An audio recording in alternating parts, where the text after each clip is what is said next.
Hello and welcome to the News9 Global Summit show.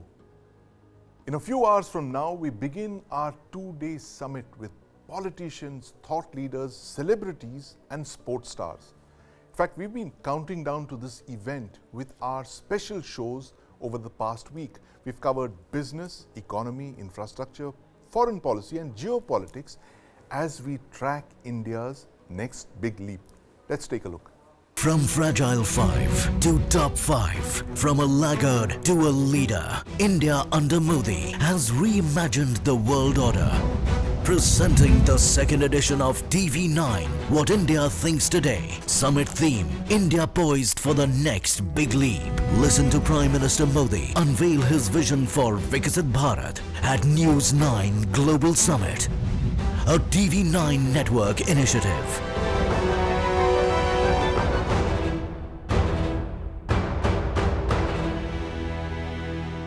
Presented by Poonawalla FinCorp, Enabling Dreams. Co-powered by Sugar Free, एक छोटा सा change for fitness. बनेगा तो बढ़ेगा India. UltraTech देश का number 1 cement. No stress Finolex. Priya gold butter delight biscuits कलौंजी के साथ मक्खन का तड़का. स्पेशल पार्टनर प्रभु जी, मिठाई हो या नमकीन, बस मौका चाहिए जी. सर्वोकॉन ट्रांसफॉर्मर एंड स्टेबलाइजर, रखे सब कंट्रोल में. Servokon. One of the most remarkable success stories of the last decade has been the rise of India. Through wars, a pandemic and global uncertainties, India is now the world's 5th largest economy and will soon be the world's 3rd largest economy by the end of this decade. Now, Viksit Bharat, or a developed India by 2047, is not just a dream, but a destiny. And India poised for the next big leap. That's the theme of the TV9 What India Thinks Today Global Summit. 20 keynotes, 30 sessions and 75 speakers. We host a range of global speakers, international influencers and trendsetters invested in the India Rising story. I just want to, share with our viewers a couple of examples of why I believe, and a lot of other people believe, that India has definitely emerged as a strong voice of the global south. You know, for the last couple of years, Aditya, you will bear me out on this, Prime Minister Modi, our Foreign Minister S. Jaishankar have at various multilateral forums spoken for the global south, the interest of the global south, the hardships and the challenges that these countries face. But I think what really put a stamp on it, Sandeep, is our G20 presidency. Absolutely. The fact that throughout that 1 year when India held the G20 presidency, all these issues pertaining to the global south constituted the leitmotif of our G20 presidency. It found a repeated mention, including the New Delhi Declaration that was adopted unanimously by all member states. And let's not forget, it was at the initiative of Prime Minister Modi that a historic measure was taken. The African Union was granted full membership of the G20 summit, something that the Prime Minister has repeatedly said is very close to his heart. And if I could just lay out one more issue, which I think in a very interesting way tells us why India has emerged as a voice of the global south. You know, India received a lot of global criticism when we continue to import Russian oil. After Russia's invasion of Ukraine, in fact, our oil imports went up 13 times. And not only did India take the stand that our interests and the interests of the Indian people will precede everything else, Jaishankar very famously called out the Western media's hypocrisy by saying that what New Delhi buys in a month is something that Europe buys in one afternoon. Yes. So the way he chided them, I think, is something that made global headlines. And why do I believe that India's step in this direction was not just in its own interest, but it actually helped further the interests of the global south? Because late last year, while speaking in London, Mr. Jaishankar said, I am waiting for the West to say thank you to India. Why did he say that? He said because of our continued oil imports from Russia, India managed to stabilize oil and gas markets, and we managed global inflation. Had it not been for that strategic purchase policy decision that we took, the entire world would have suffered. And of course, very interestingly, Sandeep, over the weekend, speaking at the Munich Security Conference, of course, Mr. Jaishankar has a way with words. So very cleverly, when he was asked by the journalist how India manages to balance its ties between the US and Russia, he said, well, if I'm smart enough to have multiple options, you should admire me. But you know, that light-hearted comment apart, I think India has displayed through a series of measures and policy decisions that it's taken that it is truly the voice of the global south. Karthikeya, your thoughts? I think, you know, India will have its challenges because China truly is not in the race for global south. I have a contrarian view. China is in race for the global north. Right. One. And for global south, China thinks that they are the places of investment. Either Belt and Road, if you look at the way they strategically build the ports, or if they have built their naval bases, or they have reclaimed land in South China Sea. I think they have a different approach. India wants to lead the global south because there is a continuity in Indian foreign policy despite couple of discontinuities in Modi administration, which everyone talks about.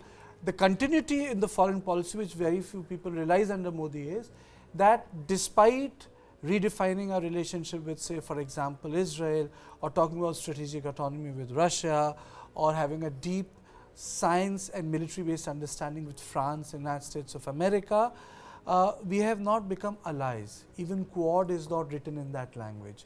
It's non-military in nature. We have continued to put boots on ground, but under United Nations auspice, which means that we are the largest senders of our forces, but under the United Nations. We didn't send troops to Afghanistan. We didn't do that. We didn't send troops to Iraq either. We didn't send troops to Iraq either. Famously. We built Salma Dam. There's an Indira Gandhi library there. In fact, we also take care of that. The famous Mazar of Babur, the renovation was done by Ministry of External Affairs. So in India, that way is pretty eclectic when it comes to global south.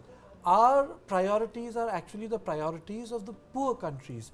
Why? Because we have undergone that phenomena in 60s and 70s, which is being taxed for not being carbon neutral, or the new technologies which the world is regulating, which is EV centric, lithium centric, or our priorities is how to get ready for a climate change challenge, because climate change is not about temperature or AC, climate change is about food security. Absolutely, and that new phrase that the Prime Minister introduced, climate justice, yes, I think and that climate is a very change important... is about new routes now, Russian and Chinese. Russian specifically, they have weaponized the entire Arctic. Very few people know that they have an Arctic force that has been under training for last 25 years. They have a floating nuclear power base there. So, we have our challenges. It's like when we talk about soft power, I'll give you an example, then I'll throw it to Aditya. It does not change the behavior of a neighbor. How much soft power we use against Pakistan, it doesn't change Pakistan. How much soft power we used for Afghanistan and the development of the citizens, it didn't change the behavior of Taliban. So there is limitation to what we do. So global south is full of challenges, but India is poised to steer it because one, our economy is strong. We are not 1998. Americans can't do that to us again. Second, we have political stability. By 98 you mean the Pokhran test? Pokhran. The aftermath of that, and the sanctions, of course. Second, we are politically stable. We have a powerful Prime Minister with a global connect. And third, there is consensus. We are not like divided American politics, like Trump and Biden, you know, where people cannot come to a consensus.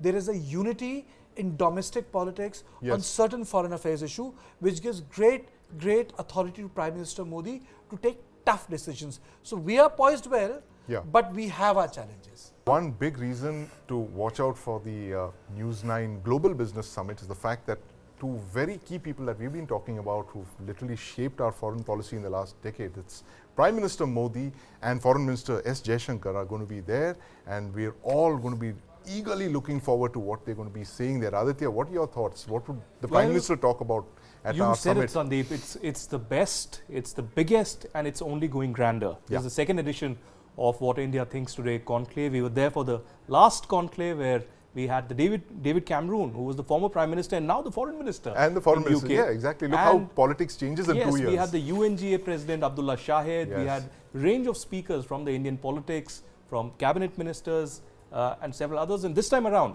we'll have the former Australian Prime Minister Tony Abbott giving the global keynote speech. We'll have Prime Minister Narendra Modi, External Affairs Minister Jai Shankar speaking on Global South and different aspects that have shaped India's foreign policy. And we'll have a range of speakers, India's soft power, personalities from sports, from cinema, and then we'll have, of course, people from politics, from external affairs aspect, and a lot of key speakers who have represented India in different fields. Japan and the UK are in recession. Japan has in fact slipped behind Germany. It's now the world's fourth largest economy. Germany is also heading towards a recession, and India is now a beacon of hope for investors. India could in fact eclipse both Japan and Germany in terms of GDP by 2027. India is currently the world's fifth largest economy.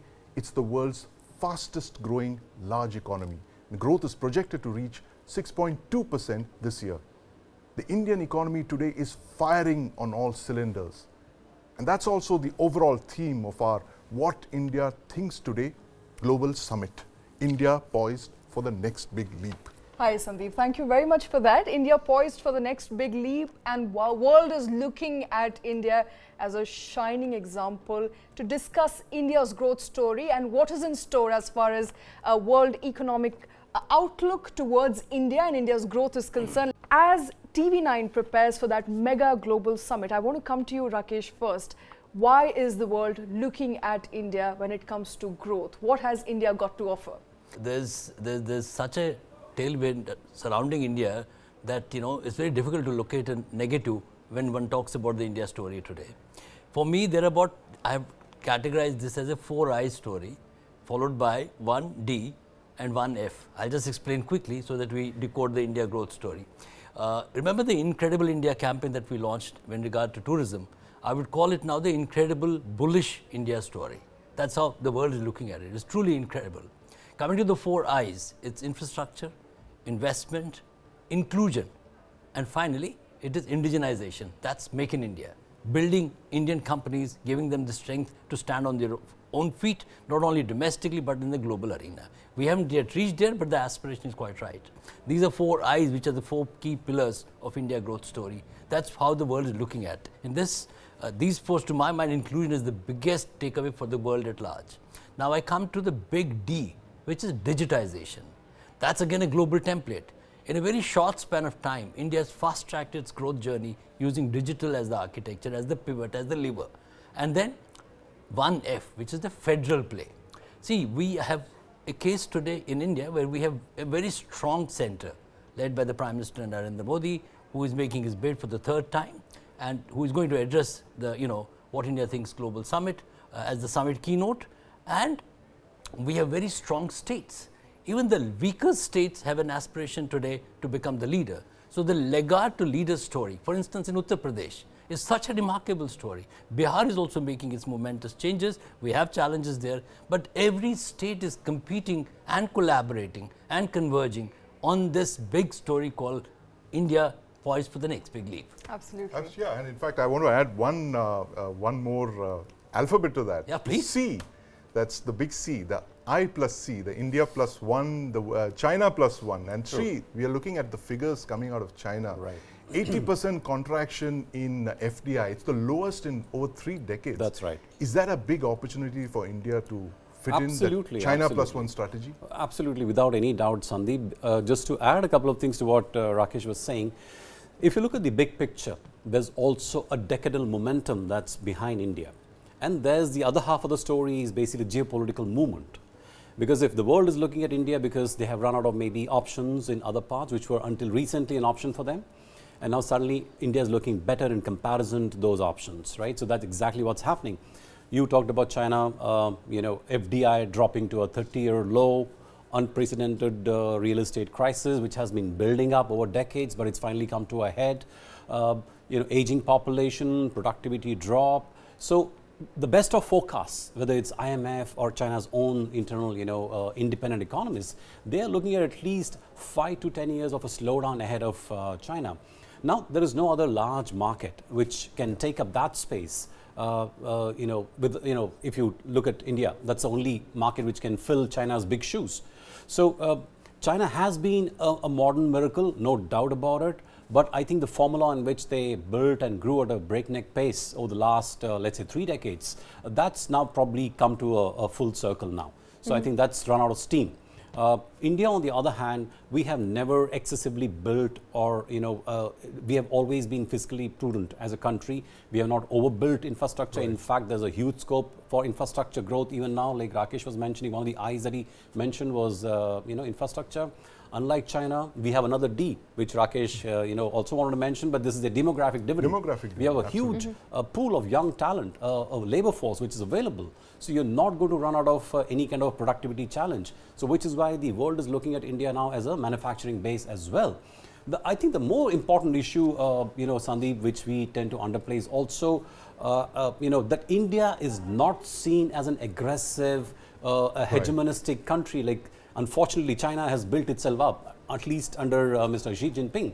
So I think there is a greater comfort for the world to deal with a democratic country where the systems are strong, the judiciary is robust, the political systems are robust, and there's transparency in everything. So I think these large factors, I mean, there are multiple factors, but those have come together to mean that this is India's moment.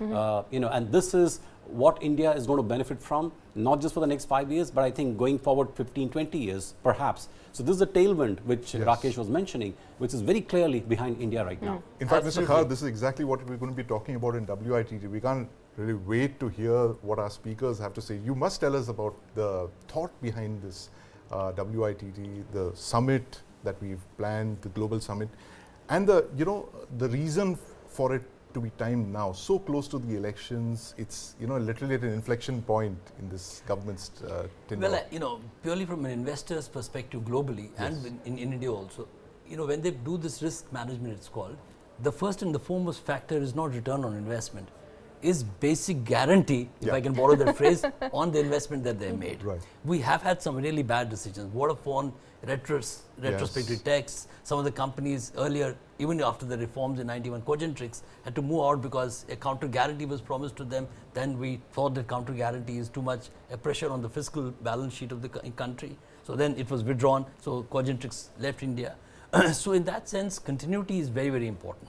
The good thing here to note is, Sandeep, that post-liberalization 1991, all political parties are committed to the India growth story. Yes. The roadmap could be different. For instance, the Congress and the opposition roadmap is what I call entitlement, which is guarantee. Right. This government's role model is empowerment, which is you stand on your own feet. It may take you 10 years to do it, but once you're standing, you can throw a punch around. So that's how India will, so that is the broad context for the summit. The summit is that India has reached here. We are not blind to the challenges that we face today. Right. When Shri and I constructed the edifice for this particular summit, the idea was to showcase all the pluses and build them in with the inherent challenges that we have. There is a learning from the trajectory that we have had so far. He's right in articulating the decadal momentum, resting on those 4 I's, 1D, one more D that you added, and many more. Right. The collective will of 140 crore people to fly. Yes. There is a dream every Indian has. There is a resilience every Indian has. That is independent of any political establishment. So this summit actually captures that sentiment, and which is represented by the political and the popular mandate. That is why the summit keynote by the Prime Minister Narendra Modi. Absolutely, and we're all looking forward to that. Shri, a lot of sessions will be about what India needs to build on and where India is as far as India's macros is concerned. You have the startup panel, you also have a panel on AI, perhaps everything to look out for as far as future possibilities of India's growth story is also concerned.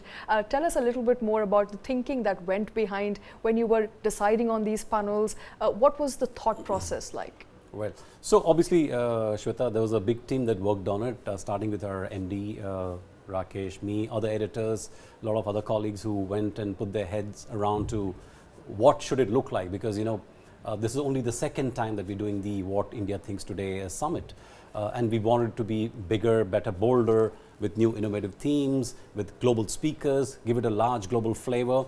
So But there is going to be some fun, let me assure you. On day one, it's going to be all about fun. We have a lot of global celebrities, local celebrities coming, sports people coming. So we'll be looking at how does India become better at leveraging its, let's say, soft power, so to say. And day two is going to be about geopolitics, geoeconomy. You mentioned some of the themes, startups. There'll be on geopolitics, AI, which India is the hottest soft new power. thing. Absolutely, that's on day one. And day three is the TV9 Bharatvarsh Satta Sammelan with an eye on the Lok Sabha 2024 election. So I think we have a really power-packed 3 days. Who's going to be here? The Prime Minister has very kindly consented to deliver the keynote. So we'll have him there as well, giving the vision for Viksit Bharat. So Rakesh, it's going to be. I mean, there is an assembly of top global thought leaders.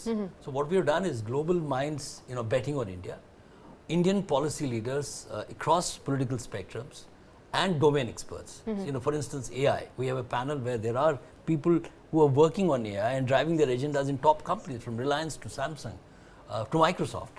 So, this is the deep dive that we are aiming for when it comes to core economic drivers.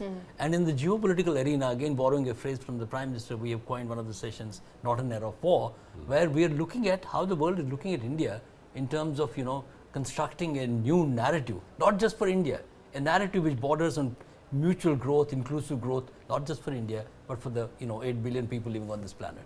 All right, that is beautifully summed up. I believe it is Absolutely. going to be a power-packed 3 days from 3 days News9's action table. pack. And the action 3 pack. B's, Shweta. I'm And the excited 3 about Bs, it. of The course. 3 B's, the bigger, bolder and better. India is poised for the next big leap. That's of course the session of our, that's the theme of our session for the Global Summit. Cultural diplomacy is an important dimension of a country's soft power. The impact of India's soft power was felt long before the term was even popularized in the 21st century. Indian arts, culture, spiritualism have attracted people from all around the world for centuries. Now, under Prime Minister Modi, the new philosophical core of India's foreign policy can be defined as the Panchamrit policy. The 5 pillars are Samman or dignity, Samvad or dialogue, Samriddhi, prosperity, Suraksha, security, and finally Sanskriti or cultural linkages. Now, Sanskriti or culture is one of the themes of the TV9 Global Summit. India poised for the next big leap, Neha. India poised for the next big leap indeed, Sandeep. The one big leap that India did take on this front was last year with its G20 presidency.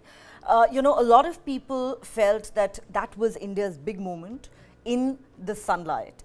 And India made the most of this opportunity because, the USP of that 1 year when India held the G20 presidency was that it was unlike any other. And this is something that's been acknowledged by all the visiting dignitaries who came to India.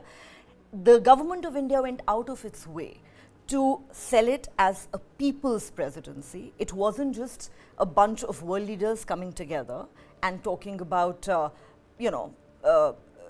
global relations.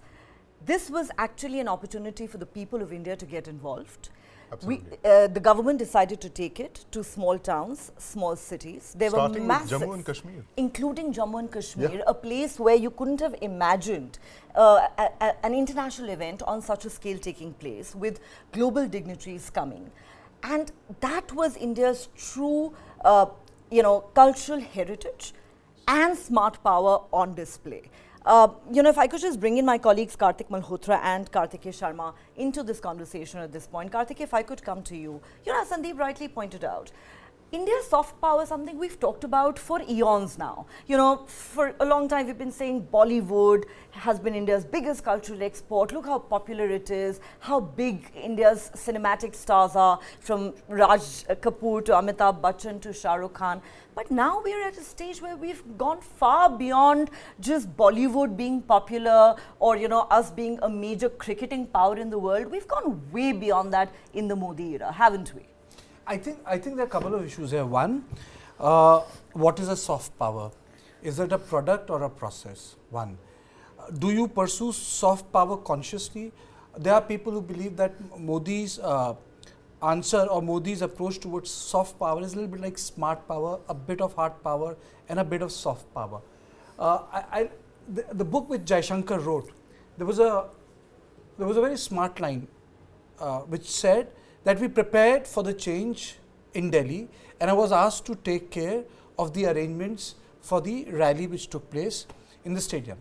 But the message was, and now you see, we see the soft power just in context of diaspora and Indian audience. The message from the Prime Minister's office then, or before he, before everything was finalized, that it should make noise in Washington first and then in Delhi. So he utilized soft power differently. So I would say that yes, India has been practicing soft power even before Prime Minister Modi, Nehru, Bandung Conference, democracy, the third world, Africa unity. They have been part and parcel of soft power. But I think what we have excelled in context of non-hard power is that we are only sending boots on the ground when it comes to UN. But we don't do that by making allies or through alliances or through strategic partnership in which boots are required. So Indian soft power process is slightly different from other countries. It's just not cinema related. It's more about schools, it's more about building of dams like Salma Dam in Afghanistan. It's like building hospitals, or for example, or even the parliament in Kabul. Yes, parliament in Kabul, or taking care of Angkor Wat through ASI. No, in fact, Karthika, as we are speaking, there is an Indian delegation that's flying into Bangkok with the relics of the Buddha. There's a special pavilion being built there in Bangkok to exhibit these relics for a month, and that was done at a special request of the Thai government and possibly the king himself. And we know the deep cultural connect between India and Thailand. So that's a very big impact of our soft power. And literally, like you mentioned, we've been soft powers for we've been a soft power for centuries. Absolutely. You see, that is Ramayana and Buddhist circuit, the cultural issues. But soft power is, I would say, is a complex process, because soft power also has its limitations. I know we are, our topic is to approach the possibilities of soft power. But soft power also has its challenges. And the challenge is, soft power does not alter the behavior of your neighbor. How much we did for Afghanistan did not alter the behavior of Taliban. How much we did for Nepal did not alter the behavior of the Nepalese government. They might the Taliban might love Hindi films and K3G and all, but they that won't stop them from launching a suicide bomb attack at our embassy in Kabul. Karthik, I was wondering, what your thoughts on this are. We're talking about how India has always been big on its soft power, but have we fully leveraged it? Yes, for example, today the United Nations and countries around the world observe the International Yoga Day on the 21st of June at the initiative of Prime Minister Narendra Modi. Great win of our soft power. But do you believe that we've fully leveraged it? So, Neha, what I'd like to add here is primarily something which all of you have already spoken about. And I think this confluence of soft and hard power, which Karthikeya rightly called smart power, is something which we have to look at it in its entirety. You cannot really have soft power as the only weapon in your arsenal to win popular opinion within India or outside India. Similarly, you can't have only hard power and pretend like, let's say, Putin, or pretend like, all other dictatorship countries out there, that as long as you have the military muscle or you have the economic muscle or both of these, you can go ahead and win every battle. I think the battle of opinion is what soft power endeavors to win for a nation or for a community or for a leader. Now, coming specifically to Prime Minister Modi, I think if I can inject a little bit of humor in this conversation, good old days, Jerry Maguire, you had me at high. I think for me, the biggest exposition of Prime Minister Narendra Modi's sort of leveraging of soft power was he had me at Mitron. Right. I mean, how often do we really see state heads, leaders of countries as diverse, as vast as India, to refer to countrymen as friends? Yes. So I think at some point we've got to see that there is, of course, Prime Minister Modi's own charisma, his own aspirations for the country, and his own exposition and expression of those aspirations, and really talking to the community. As a student of marketing and communication, I think at some point any leader who takes to a dais at any point wants to drive home a communication which very clearly tells the person who's the receiver of that communication what is in it for them. Yes. And what is in it for them, the answer is not always military hard power. The answer may not always be an economic benefit, But the message that you want to showcase is that, yeah, I'm a leader, or I'm a government, or I'm heading a government which is there working in your interest. So soft power plays out as well domestically as it plays out internationally. On the 20th of February, Prime Minister Modi inaugurated the Chenab River Bridge. It's the world's highest railway bridge. It's taller than the Eiffel Tower. Now, last month, on the 12th of January, he inaugurated the Atal Setu, a 22-kilometer long bridge across Mumbai Harbour.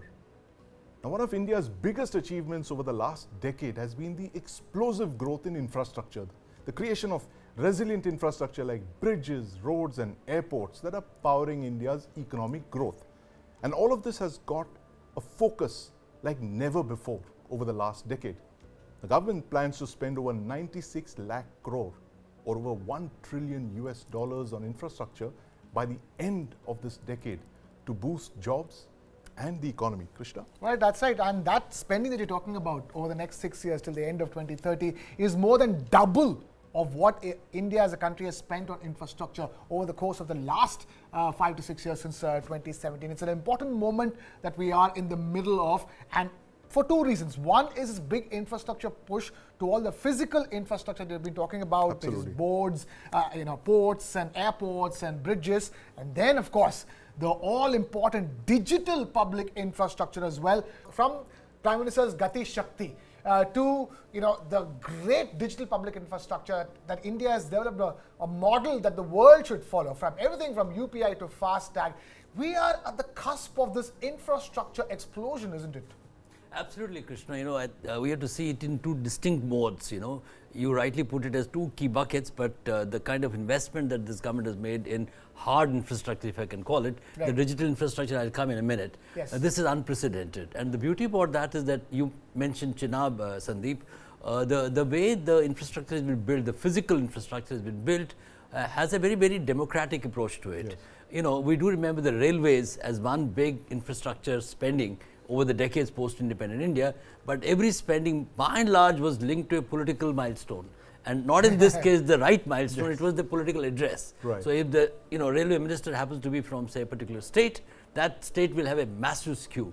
And what happened, once one started looking at the outcomes, there was essentially laying down of railway tracks which were not followed up. So I think, as a country, we have phenomenally moved from that one big trajectory, and it's a paradigm shift indeed, that we have today a universal approach to growing both the urban and the urban and the city infrastructure right down to the villages. So repeatedly the Prime Minister has been talking about building 6.5 lakh villages with the same amount of intensity as we are building the the Mumbai Metro or the Delhi. Of course, in terms of the spending, there has been a gap there, and there's lots to catch up, but phenomenal focus on building this hard infrastructure which has massive economic spin-offs. I call them the economic multipliers. Yes. We keep talking about them essentially benefiting large private sector players, but the spin-off is massive, because ultimately, even if it's a big ticket company, it is employing hundreds and thousands and lakhs of people to undertake and execute that project in time. Yes. And timeline management of projects with this particular government has been extremely rewarding. So in that sense, that multiplier effect goes down to the last mile. That is also one of the reasons there is a new defined economic labharthi here. One is the bottom of the pyramid labharthi. In this case, I call it the the aspiring low middle class labharthi who is benefiting from this massive boost infrastructure. Of course, there are limits in to the investment that government can make in infrastructure, and I have repeatedly been arguing along with Karthik that the private sector has to kick in to at least match this, if not do it better. Ideally, they should do it better than that. Mr. Kar, I want to ask you, since you have studied India's economic liberalization so closely for 33 years, this is the 33rd year since liberalization, how China did it was they built the infrastructure first and then simultaneously liberalized the economy.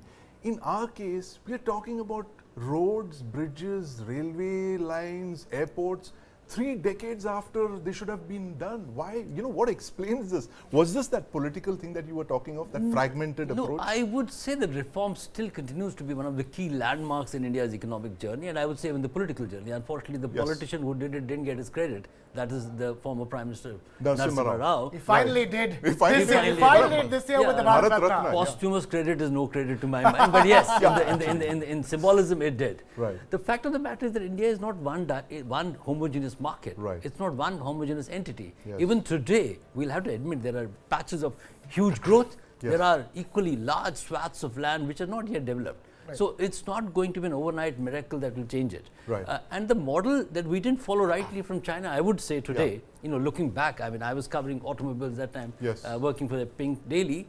The Chinese, when they opened a foreign direct investment, say for instance in auto, they first asked for a mandated investment in the auto components. Right. Absolutely. India brought in all the foreign players, Yes. Devus, we remember, they came in the and the 90s. Cielo, the famous Cielo. Yes. And the result is that since we didn't follow that model, we have about 10 top global manufacturers exiting India. Right. So in the automobile sector, it isn't a great story to say because most of the manufacturers didn't find it, worthwhile to stay in Right. because, had we built a bottoms-up economy, Right. infrastructure in terms of the manufacturing base, Yes. probably the results would have been better in automobiles. Not that Indian automobile is not doing well, Right. but probably many more players versus 3 or 4 or 5 big players would have made a dramatic change in the way we imagine today our automobile landscape. Right. Okay. That's as far as the story, as far as physical infrastructure is concerned, Sandeep. And that's the reason why when we began this show, I also put in that all-important digital public infrastructure. Like absolutely. you're pointing out, maybe we missed the bus, unlike China, which was developing its economy and infrastructure simultaneously. Right. But Karthik, when it comes to digital public infrastructure, India has certainly not missed the bus. India has in fact taken the lead. There is nothing like the UPI anywhere else in the world. And the entire India stack story per se, Karthik, isn't it? You're right. I think, and this is something that we keep discussing, and there are enough and more newspaper headlines also that talk about the success of India stack, that talk about the success of DPI as a concept and the export potential of DPI. Now, I think unfortunately the narrative gets a little confused because when we get all excited about the fact that you can buy Eiffel Tower tickets using the UPI, unfortunately in France, in Paris, in Eiffel Tower, that ticket buying counter, it is still restricted only to Indians who have their UPI linked back to their accounts, who are traveling perhaps for tourism, who can scan and buy tickets. So technically, India has still not really exported that India stack architecture. And I think that is what is going to bring in the dollars. So while we are celebrating UPI, it's obviously a phenomenal model, and I think there is nothing like this anywhere in the world. But let's not forget, you also have, when you travel to London or if you travel to the US, you also have the Google Pay and the Apple Pay integrated on your smartwatch, where you don't even need to physically take out a phone, scan a QR code and walk out. NFC and other technologies permit you to just tap and go. So, we should pride ourselves with the great work that we have done from a cash denominated economy over the last 7-8 years, transforming ourselves into a digital payments economy. But let's not fool ourselves in believing that we are the only ones who are doing it. There are enough and more examples outside of India as well. More so in the developed stack, but even if you look at some African countries, you have the M-Pesa. M-Pesa has been as revolutionary for North Africa as the UPI has been for India. But there is obviously merit in exploring the possibility of exporting that architecture, because we are not linked only to a bank account using UPI. Our DPI covers a plethora of other tools as well. For example, unique identification, India's Aadhaar, or the unified identification of every citizen is something which is the bedrock of DPI. Add on that a unique mobile number linked to an Aadhaar card. That unique mobile number linked to X number of bank accounts owned by the same person who has the same Aadhaar, who has the same mobile number. So overall, this integration of DPI has been something that India has done better than anybody else. I was on a show with Sandeep the other day, and I identified 4 I's: infrastructure, investment, inclusion and indigenization. Read Make in India. Yes. I wanted to add a B there. What Mr. Modi has done, he has empowered bureaucracy like never before. Right. Because there's been a history of mistrust between various governments and the bureaucracy. It's a parallel power center, if I can dare say so. What Mr. Modi has done, he has mainstreamed bureaucracy in the political arena. So when you bring them in as the drivers of change, not just implementing, but also imagining a policy under overall leadership of Mr. Modi. So if you see his cabinet, all the core economic ministries are manned by Former bureaucrats. former babus. Right. And in this And the case, foreign minister as well. in this case, Mr. Ashwini Vaishnav mans 3 of Yes. them. So Right. that's why, you know, it's extremely important, and he's Yes. the right qualification, and I dare say the right experience Right. to do that. He comes from the best of the private sector. He's, you know, so to say, dirtied his hand being a bureaucrat, Yes. and then, you know, his management experience comes into play. I wish India needs, and pray that we need more and more of such, you know, professionals coming into politics. Yes. You know, and then finally being vested with the Lok Sabha route rather than the Rajya Sabha route, Right. because that will, you know, further empower this bureaucracy, the B Yes. element. Yes. So in that sense, he's the best guy for the bed that we have. He is. In fact, Coming to the core of it, to my mind, the big challenge is that we have taken so much pride in our IT story and continue to do that. But the IT story globally has moved way forward, and there are new challenges. We have to reimagine the Indian IT story. Yes. And if we want to use that IT success story so far as the template to reimagine our AI or our semiconductor, then we are grossly mistaken. Yes. So I think first and foremost, when we talk about building our export basket and using services as the key area, we have to relook at our IT, you know, as the key driver. The entry of GCCs, moving away from the comfort zone of, lower end of the spectrum but high volumes game for the IT sector, which gave us decades of guaranteed growth, is no longer the solution, neither in terms of sustaining our current position nor taking us forward to the next level. 2 years ago, on the 24th of February, Russia invaded Ukraine. They triggered off Europe's bloodiest war since the Second World War. Now, this new war threatens the stability of Europe, but it's also impacted food and energy security globally. The war is now in its 3rd year, and it shows no signs of ending. Both sides have taken horrific losses. This is the war that changed the world. Neha?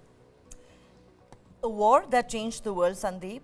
There is no doubt that it has proven to be the most devastating and polarizing war in years and decades, some say since World War II. However, what we want to focus on this show, Sandeep, and as we count down to the News9 Global Summit, is, you know, the sage advice that came from Prime Minister Narendra Modi, which was conveyed personally and directly by him to the President of Russia, Vladimir Putin, on the sidelines of the SCO summit, where he said, this is not an era of war. And those words since then, Sandeep, have echoed around the globe, with top world leaders repeating those words, quoting Prime Minister Modi at various multilateral institutions. Those words also finding their way into the Bali G20 summit declaration and the New Delhi declaration that was adopted at the end of the G20 summit last year in India. And that really seems to have become the mantra, so to speak, even though the war is about to enter its 3rd year. And I want to bring in Justin and Aditya into this conversation, both of whom have followed this war very closely. As we speak, Aditya, there is more than one war that's currently on in the world. But talking specifically about the Russia-Ukraine war, in what ways do you believe this war has truly changed the world? And the mantra that was given out by Prime Minister Narendra Modi, telling President Putin, this is not an era of war. Of course, it's not brought the war to an end, but this is advice that has been now repeated by world leaders several times. Well, what we do realize now, 2 years down the line after the war, is that the world is divided. The world is divided like never before, ever since the Second World War. And a lot of countries, their countries' positions have become clearer. The biggest of all is India, because India has been non-aligned for a very long time, but this time around, last 2 years, India has taken a very consistent independent position.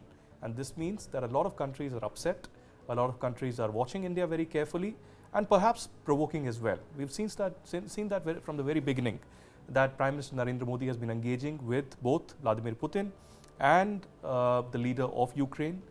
We've sent a lot of humanitarian aid to Ukraine, but at the same time, we have had a very robust defense and trade ties with Russia that have only continued, even though there have been provocations coming in, particularly from Europe, and some signaling from Washington DC as well, that we need to change and adopt a new method in this new international world order.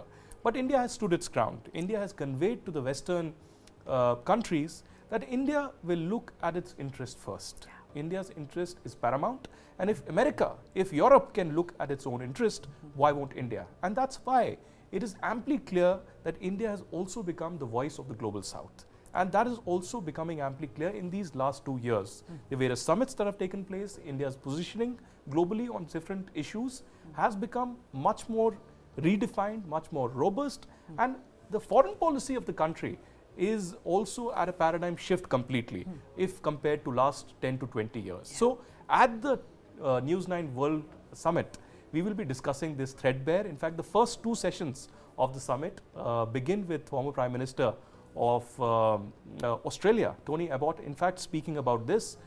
He will be also focusing on China, the big elephant in the room. And apart from that, we'll have a very important panel discussion, not in era of war, in which we'll have panelists from Israel, from Austria, from Maldives, and of course from India. And not to mention that we've got Foreign Minister The Foreign Jaishankar Minister. speaking, and of course I am the looking keynote forward to address. that one. Aditya is going to interview the Foreign Minister, and I'm really looking forward to this because, Sandeep, in just the last few days, the way External Affairs Minister Dr. S. Jaishankar has put up a stout defense of India-Russia ties in the face of all the Western criticism, from calling out Western hypocrisy, saying that, talking about Russian oil imports, what India buys in a month, Europe buys in an afternoon. From there to saying, Russia's never hurt our interests. It's always been by our side. And therefore, yes, we are proud of the long-standing relationship that we have with that country. Just in the last few days, he has talked about this multiple times, even quipping in the presence of Antony Blinken. And this was exactly the distance between Jaishankar and Blinken. They were just like sitting next to each other. At the Munich Security Conference, when our Foreign Minister said, well, if I have multiple options, if I'm smart enough to have multiple options, then you should admire me instead of criticizing me. And yes, Antony Blinken was rather dumbfounded there. All he could do was actually giggle, right? And actually, Justin, you've been tracking, President Putin, Inside the Mind of Putin is Justin's series that he's been, documenting since 2022 when the war began. But what is it about Putin that's so unpredictable? And he's like this fighter jet that takes off and then goes down and then comes back again. We're at year 3, Justin. Yes, and see, the war at the soul is like it's about Ukraine's insecurity and Russia's larger interest at play. So out here, Putin has made it clear that the way that he's going forward, and also right now, he's very much well entrenched where he is right now. So, and Ukraine has completely, in terms of losing out on partners, because US, they support the country within is divided. Republicans are opposed to any more funding happening. So that again proves India's stance that, how India stood up against all those pressures continuing. So Putin as a leader has been, like for example, Navalny, the situation with that opposition leader, he didn't bother what the pressure is going to be, because at the end of the day, his economy is right now, the rate growing is more than what the G7 nations are happening right now. And there he's making enough money, so there's no problem for him. His industry is working well. His relationship with major countries like India and China is also very much under control, and he realizes that he doesn't need the support from the West because they are already divided right now. In a manner of speaking, the war that changed the world, it's not just the Russia-Ukraine war, it's equally the Israel-Hamas war as well, because these are, and what we forget is when we made these sweeping statements, if you remember, Neha, Aditya, Justin, many years back, people said that, wars of the future are going to be very short, sharp and swift and decisive, little realizing the fact that wars are done for a political purpose. And as long as that political purpose is not achieved, the fighting will go on. And that clearly seems to be the lesson from these 3 wars that we're seeing running on parallel. But Justin, quick take on the war now in Russia and Ukraine. Year 3, will there be a year 4, or do you see Vladimir Putin agreeing to a peace deal now, as you said, that he's happy with what he has, the Russian-speaking territories of Ukraine, and let's talk peace. And if I could just add to that, what is his end game? Of course, he wants to make sure that NATO is not in his backyard. I think that's what started the war. But what is his end game? So I think the interesting part would be here to listen to what Trump had recently said. And he has said recently, he's been on record saying that anybody who's not paying for NATO is, can be targeted by Putin. So I think it's very clear to him that as long as they don't interfere on his backyard or the sphere of influence that the Russia or the imperial Russia had, he's okay with everyone ready to go, because he was earlier. So out here right now, the time is on his side. So he has the territory that he required. So it is now the move that Zelensky has to make, which will decide how this war will end. Because for him, he is comfortable right now. He's comfortable right now. You said very telling words there. He's comfortable because, you know, as we were discussing earlier, that President Putin has grabbed territory the size of Tamil Nadu from Ukraine. I mean, that's how massive that territory is. And Ukraine, in all its counteroffensives, has only managed to take back territory the size of Sikkim.